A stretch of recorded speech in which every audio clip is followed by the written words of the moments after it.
Okay ఇక్కడ చీరలు కొంచెం అరే అరే నేను చేస్తా కదా. సరే సరే. అరే అరే ఎందుకు అంత టెన్షన్ అవుతున్నావు వచ్చింది? అరే మొన్న బాలుని మన ఇంటికి తీసుకొస్తా అని చెప్పినా కదా మన వాళ్ళకి. ఇప్పుడు వస్తుండు బాలు, అంతా సెట్ ఉండాలి కదా. సరే కానీ ఇక్కడ కూర్చుంటే పెడితే ఓకే అంటావా? నువ్వు ఒకసారి అడుగు, అది జరపాలి కొంచెం, అది కొంచెం అటు జరుపు, కొంచెం ఓకేనా? సెట్. నేను ఇక్కడ, బాలు ఇక్కడ, ఎవ్రీథింగ్ ఈజ్ రెడీ. సరే కానీ కొంచెం ఆ స్నాక్స్ కూడా అరేంజ్ చేయవా? Okay done. బాలు వచ్చే టైం అయింది. హాయ్ బాలు. హాయ్. రండి రండి. ఎట్లున్నారు? యా బాగున్నాను, మీరు? మంచిగా ఉన్నా. థ్యాంక్స్ మా ఇంటికి వచ్చినందుకు. నాకు సా బాలు, నేను నీకు మస్తు పెద్ద ఫ్యాన్ తెలుసా. అందరు హస్బెండ్లు నీ లెక్క వైఫ్లను చూసుకుంటే ఎంత మంచిగా ఉంటుందో. థ్యాంక్స్ అండి. నాకు కూడా తెలుసు, గంగులు గారు కూడా మిమ్మల్ని చాలా బాగా చూసుకున్నారు. అవును.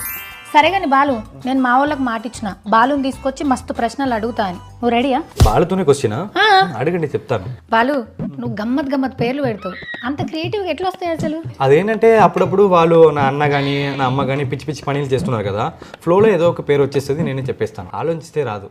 బాలు, నువ్వు మొన్న మీ నానమ్మ గిఫ్ట్ ఇచ్చినావు కదా, అది మస్తు మందికి నచ్చింది. అసలు అదే ఇవ్వాలని ఎట్లా ఐడియా వచ్చింది? అది కాదు, ఫస్ట్ నేను నానమ్మకు ఒక చైన్ ఇద్దాం అనుకున్నా. ఆ నగలు మింగినవాడు నగలు మింగేశాడు. మళ్ళీ ఏమైనా చేయాలని అనుకున్నప్పుడు ప్రతి ఒక్కరికి వాళ్ళు చిన్ననాటి జ్ఞాపకాలు అంటే చాలా ఇష్టం కదా.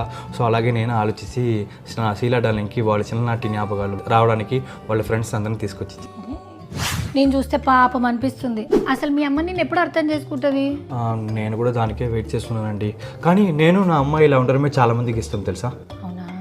సరే, ఆ పిల్ల రోహిణి ఉంది కదా, ఆమె వేసే మోసాలని ఎప్పుడు బయట పెడతావు? రోహిణి? ఓ పార్లర్ అమ్మానా? నాకు కూడా పార్లర్ అమ్మ గురించి చాలా అనుమానాలు ఉన్నాయి. ఫస్ట్ నేను కనిపెడతా, తర్వాత మీ అందరికి బయట పెడతా. బాలు మరి చాలు అన్ని క్వశ్చన్స్ ఇప్పుడే అడిగి తెలుసుకుంటే ఎలా? ఇంకా సీరియల్ చూడండి, చాలా ట్విస్ట్లు ఉన్నాయి. సరే, మరి మేము మస్తు మంది ఫాలోవర్స్ ఉన్నాం కదా, మా అందరి కోసం నువ్వేం చేస్తావు? ఒక పని చేద్దాం, మనం ఇద్దరం కలిసి వాళ్ళతో పాటు మన గుండె నిండా గుడి గంటలు సీరియల్ చూద్దాం. ఏంటి, మనం అందరం కలిసి గుండె నిండా గుడి గంటలు సీరియల్ చూద్దామా? అవును, నాకు ఒక డౌట్. మీకు చాలా మంది ఫ్యాన్స్ ఉన్నారు కదా, అందరూ వస్తే ఇల్లు సరిపోదేమో, ఎలా సెలెక్ట్ చేస్తారు? అరే అది నేను చూసుకుంటా కదా. ఏం లేదులా, మీరు మంచిగా గుండె నిండా గుడి గంటల సీరియల్ మీకు ఎందుకు ఇష్టమో క్రియేటివ్గా ఆన్సర్ చేసిన ఒక 100 మందిని సెలెక్ట్ చేసి బాలుతో కలిసి ఒక వాచ్ పార్టీ అరేంజ్ చేస్తా. థ్యాంక్స్ బాలు, మేము నీకోసం వెయిట్ చేస్తాం. నేను కూడా మీకోసం వెయిట్ చేస్తున్నాను. మన అందరం త్వరలోనే కలుద్దాం.